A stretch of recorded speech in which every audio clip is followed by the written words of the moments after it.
मेरे प्यारे बच्चों, आप सभी लोग कैसे हैं? आई होप आप लोग बहुत अच्छे होंगे, अपनी तैयारी अच्छी तरीके से कर रहे होंगे। आज हम ऐसे शख्स का जीवन परिचय पढ़ेंगे ना, जो ध्यान दीजिएगा, जो यहाँ पर बोर्ड एग्जाम में छाया हुआ है। लगभग हर एक साल उनका जीवन परिचय पूछा जाता है। तो ये ऐसे व्यक्ति हैं जिनका जीवन परिचय हर एक साल पूछा जाता है, इसलिए आपको ज़रूरी है कि मेरे प्यारे बच्चों इनका जीवन परिचय अच्छी तरीके से पढ़ना। अगर आज आप हमारी बातों को सुनते हैं या समझते हैं तो आपको आधा जीवन परिचय ऐसे ही याद हो जाएगा, और थोड़ा आप मेहनत करेंगे तो आपको पूरा जीवन परिचय अच्छी तरीके से याद हो जाएगा। ठीक है ना? तो कक्षा 10 हिंदी की बात करेंगे, जीवन परिचय की बात करेंगे। किसके जीवन परिचय? तुलसीदास जी के जीवन परिचय की बात करेंगे। तो इनका जीवन परिचय लगभग हर एक साल पूछा गया है। 11, 12, 13, 14, 15, 16, 17, मतलब कि ऐसा कोई वर्ष नहीं है जिस वर्ष में यूपी बोर्ड का एग्ज़ाम हुआ और जिस वर्ष में इनको ना पूछा गया हो। तो सभी लोग एक बार ध्यान दीजिएगा, सभी लोग एक बार वीडियो को अगर नए जुड़े हैं तो लाइक कर दीजिएगा, चैनल सब्सक्राइब कर दीजिएगा, लाइक कमेंट से ज़रूर कर दीजिएगा। साथ ही साथ आप सभी लोग बेल आइकन को दबा लीजिएगा, ताकि जो ही वीडियो की नोटिफिकेशन हो आपकी स्क्रीन पर तुरंत ही पहुँच जाए। ठीक है ना? चलिए स्टार्ट करते हैं और आपको अच्छी तरीके से बताने का प्रयास करते हैं कि इनका जीवन परिचय, इनका जन्म क्या हुआ और इनके पूरे जीवन के बारे में हम बात करेंगे। ऐसा नहीं है कि आपको शॉर्टकट हम बता कर चले जाएंगे, इसमें से आप शॉर्टकट बना सकते हैं, लेकिन हम आपको जो समझाएंगे ना वो आपके दिमाग में छप जाएगा। इस बात को आप लोग नोट कर लीजिएगा। ठीक है ना? चलिए ध्यान दीजिएगा, एक एक लाइन को अच्छी तरीके से समझेंगे यहाँ पर, ताकि आपको एकदम बेहतरीन तरीके से समझ में आ जाए। ठीक है ना? गोस्वामी तुलसीदास जी का जन्म, जो गोस्वामी तुलसीदास जी का जन्म सन 1532 ईस्वी कब हुआ था? ध्यान दीजिएगा, इनका जन्म कब हुआ? 1532 ईस्वी में बांदा जिले के राजापुर नामक ग्राम में हुआ था।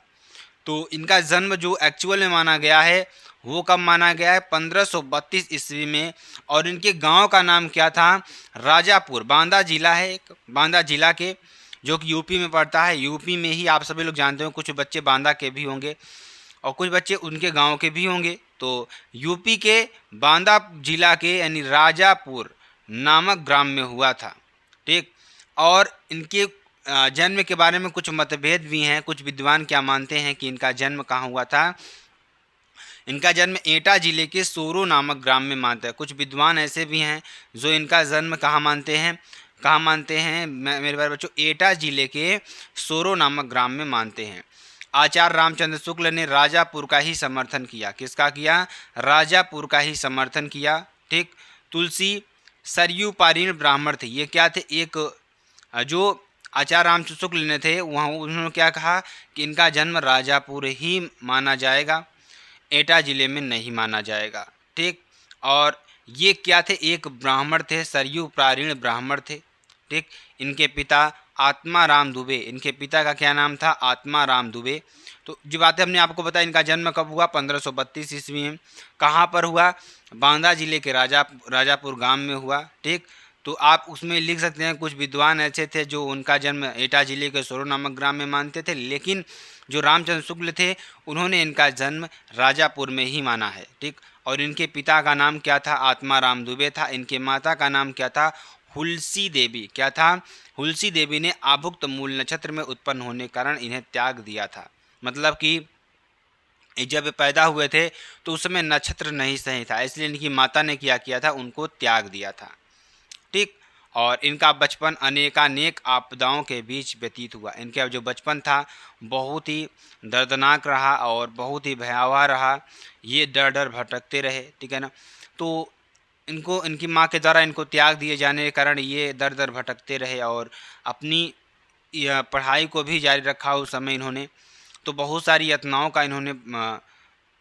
को भी यहाँ पे पीड़ित रहे। ठीक है ना? चलिए आगे आपको बताते हैं।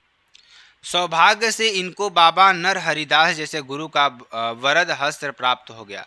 सौभाग्य से इनके जो गुरु थे कौन बन गए? सौभाग्य की बात हुई, जिसे आपने कहीं पर लक लक चांस देता है ना। तो जब इनके माता के द्वारा इन्हें त्याग दिया गया तो आपको समझ में आया कि इनके पिता का क्या नाम था? आत्माराम दुबे। इनकी माता का क्या नाम था? हुलसी देवी।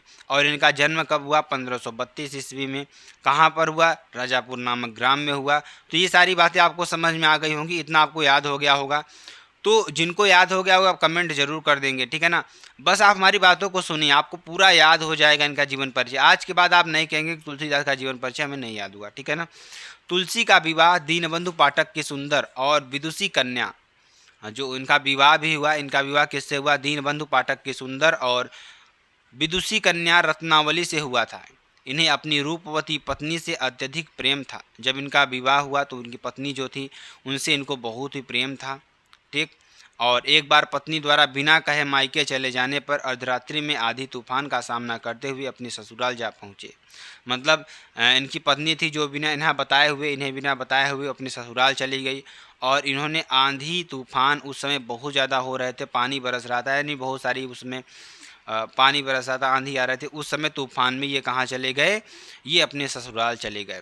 जब ये वहाँ पहुँचते हैं तो वहाँ उन्होंने अपनी पत्नी के द्वारा क्या किया, मतलब उनकी पत्नी ने इनके बहुत बेइज्जत किया, इनको बहुत बुरा भला कहा। तो इनको उनकी बात बहुत ज़्यादा क्या लग गई? बुरी लग गई, मतलब बहुत ज़्यादा खराब लग गई, ठीक। इसके बाद ये श्री राम के पवित्र चरित्र का गान का, मतलब जब ये उनकी बात इनके दिल पर लग गई तो वे क्या करने लगे? श्री राम जी के चरित्र का क्या करने लगे? गायन करने लगे। तभी क्या हुआ था? श्री रामचरितमानस का क्या हुआ था? पूरा गठन हुआ था। इनकी मृत्यु काशी के 80 घाट पर 1623 ईस्वी में इनकी पार्थिव लीला का संवरण हुआ। मतलब इनकी मृत्यु कब हुई? 1623 ईस्वी में, ठीक। तो बहुत ज़्यादा इसमें नहीं है समझने वाली बात, आपको याद हो गया होगा सारी चीज़ें। इनका जन्म 1532 ईस्वी में, इनकी मृत्यु 1623 ईस्वी में। इनके माता का नाम हुलसी देवी, इनके पिता का नाम आत्मा राम दुबे और इनके गुरु का नाम क्या था? नरहरि दास था, ठीक। उनका जन्म कहाँ हुआ था? राजापुर नामक ग्राम में हुआ था। सभी को याद हो गया? सभी को याद हो गया होगा। चलिए इनकी कुछ कृतियाँ आपको हम बता देते हैं, जैसे रामचरितमानस, विनय पत्रिका, कवितावली, गीतावली, कृष्ण गीतावली, ठीक। तो ये इनकी रचनाएं थी। चलिए आगे आपको इनका साहित्य में थोड़ा स्थान बताते हैं कि ये कौन से कवियों के ऊपर आते हैं, कहाँ पे इनका स्थान है, ठीक है ना। साहित्य में स्थान की बात करें, गोस्वामी तुलसीदास हिंदी साहित्य के सर्वश्रेष्ठ कवि हैं। जो गोस्वामी तुलसीदास जी हैं वो साहित्य में क्या है? सर्वश्रेष्ठ कवि माने जाते हैं। इनके द्वारा हिंदी कविता की सर्वतोमुखी उन्नति हुई। इन्होंने अपने काल के समाज की विसंगतियों पर प्रकाश डालते हुए उनके निराकरण उपाय सुझाए। साथ ही अनेक मतों और विचारधाराओं में समन्वय स्थापित करके समाज में पुनर्जागरण का मंत्र फूंका। इसीलिए इन्हें समाज का पथ प्रदर्शक कवि कहा जाता है। तो ये कुल मिलाकर इनका जीवन परिचय था मेरे प्यारे बच्चों। अगर आपको वीडियो पसंद आती है आप चैनल को लाइक, शेयर, कमेंट, सब्सक्राइब जरूर कर सकते हैं। फिर मिलते हैं नेक्स्ट वीडियो में नए टॉपिक के साथ। तब तक के लिए मेरे प्यारे बच्चों, जय हिंद, जय भारत। पढ़ते रहिए, मुस्कुराते रहिए।